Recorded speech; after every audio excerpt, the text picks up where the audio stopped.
Shalom Ibu dan teman-teman. Perkenalkan, kami dari kelompok 4 yang beranggotakan Gilbert Lembagan, Sarah Lisi Hombing, Vera Sianturi, Winda Tarigan, Delna Sahetaki, dan Yulia Sandi. Kelompok kami akan mempresentasikan dengan topik membaca kritis dan analisis. Nah, sebelum lanjut ke materinya, ada baiknya jika Ibu dan teman-teman melihat apa yang menjadi tujuan dari presentasi kelompok kami. Tujuan presentasi dari kelompok kami ada 3. Yang pertama, mahasiswa sebagai calon guru dapat mengetahui pengertian dan tujuan membaca kritis dan membaca analitis. Yang kedua, mahasiswa sebagai calon guru dapat mengetahui teknik, langkah-langkah, dan ciri-ciri membaca kritis dan membaca analitis. Dan yang ketiga, mahasiswa sebagai calon guru dapat mengetahui manfaat membaca kritis dan membaca analitis. Baik teman-teman, kita coba pahamin terlebih dahulu apa sih pengertian dari membaca kritis dan membaca analitis ya. Nah, membaca kritis itu adalah kemampuan membaca yang dapat menggali kedalaman informasi, mampu mengevaluasi, menganalisa, serta mampu memahami makna yang tersurat ataupun yang tersirat dari bahan bacaan. Sedangkan membaca analitis itu adalah kegiatan membaca yang tidak sekadar menyuarakan lambang bahasa dan menangkap maknanya saja, tetapi lebih dari itu. Membaca analitis adalah membaca yang benar-benar memahami maksud dan tujuan dari suatu bacaan. Nah, itu untuk pengertiannya ya teman-teman. Nah, sekarang kita coba pahamin apa sih tujuan dari kegiatan membaca kritis dan membaca analitis tersebut. Nah, tujuan dari membaca kritis yang pertama adalah untuk memahami tujuan penulis. Lalu bisa untuk memanfaatkan kemampuan membaca pemahaman dengan kemampuan membaca kritis. 3. Memahami organisasi tulisan atau bacaan. Nah, maksud dari organisasi tulisan itu adalah isi atau pikiran yang terdapat dalam tulisan, terutama tulisan ilmiah yang menuntut penyampaian yang sistematis. Lalu memberikan penilaian terhadap penyajian penulis atau pengarang. Nah, sedangkan tujuan dari membaca analitis adalah untuk mengumpulkan data atau informasi dari suatu bacaan. Selain itu, bisa untuk memperoleh pemahaman atau membaca untuk pemahaman, terutama memahami materi pelajaran, materi kuliah yang ingin dipelajari. Lalu, untuk mengetahui informasi yang sebenarnya secara mendalam, seperti mencari sebab akibat atau lainnya dari sebuah buku atau bacaan yang sedang kita baca. Yang selanjutnya yaitu teknik membaca kritis dan membaca analitis. Yang pertama yaitu teknik membaca kritis. Menurut Lailatul Fajariani, ada beberapa teknik membaca kritis. Yang pertama yaitu mengerti isi bacaan, mengenali fakta dan menginterpretasikan apa saja yang dibaca.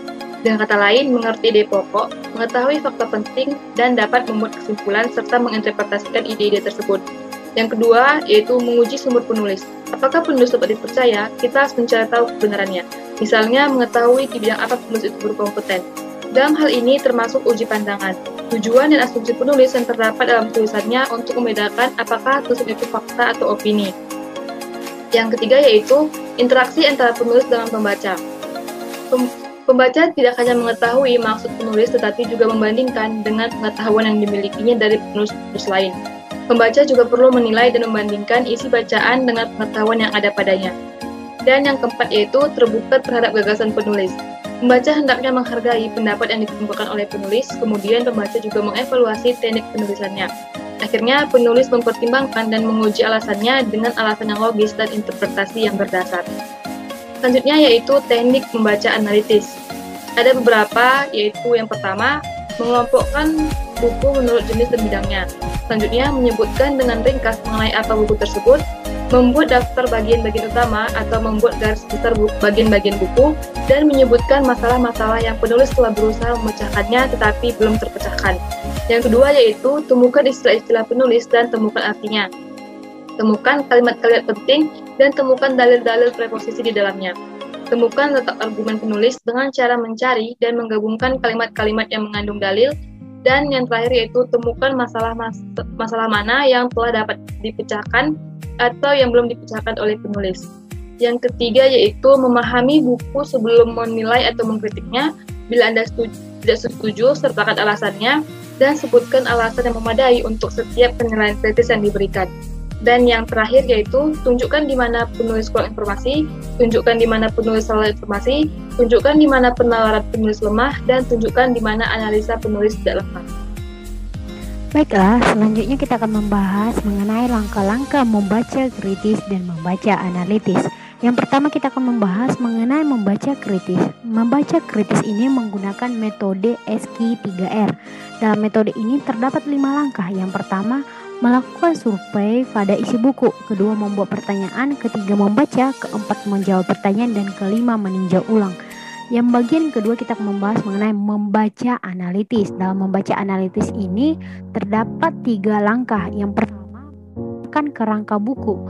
Yang kedua, mencari fokus perhatian penulis dan menemukan kata kunci atau istilah teknis beserta maknanya. Dan yang ketiga, menentukan pesan atau ide utama penulis dilihat dari proposisi dan argumen penulis.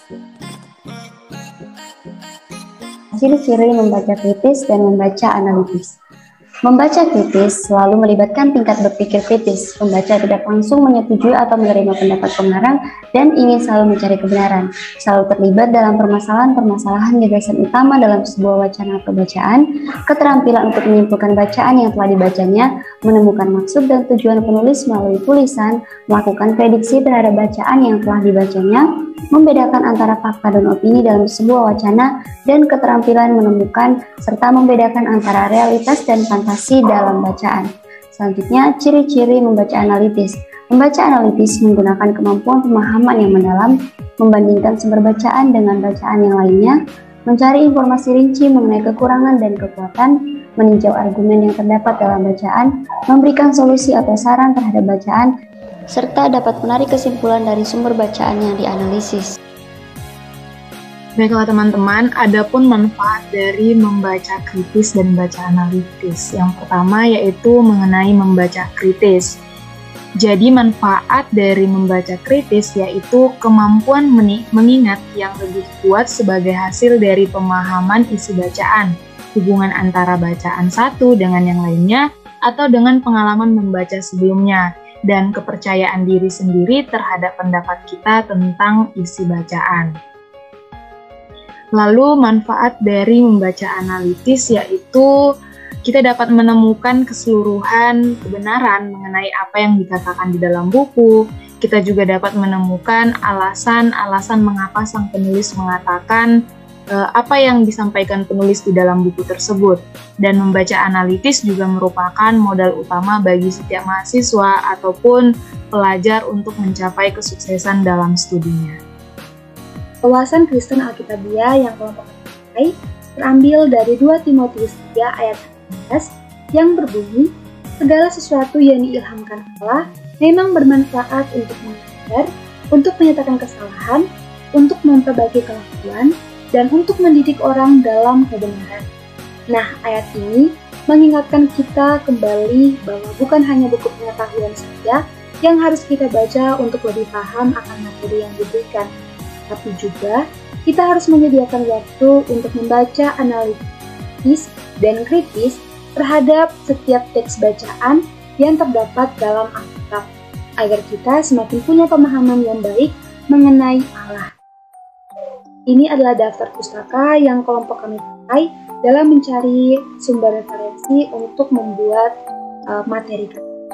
Sekian presentasi dari kelompok kami. Jika ada kesalahan kami mohon maaf. Dan jika teman-teman memiliki pertanyaan, boleh disampaikan pada saat sesi sinkronis. Sekian dari kami dan terima kasih.